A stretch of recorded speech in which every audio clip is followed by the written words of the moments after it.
What if I told you one nation transformed its destiny against all odds? Today, we're exploring Zambia's incredible journey to independence from British colonial rule.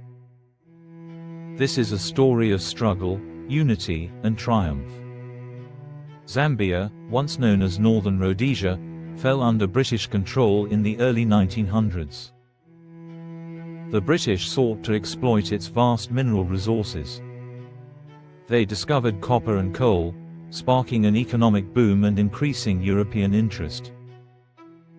British control began in the 1890s, focusing on resource exploitation.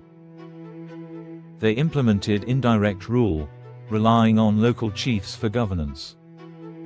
They divided Zambia into northwestern and northeastern regions.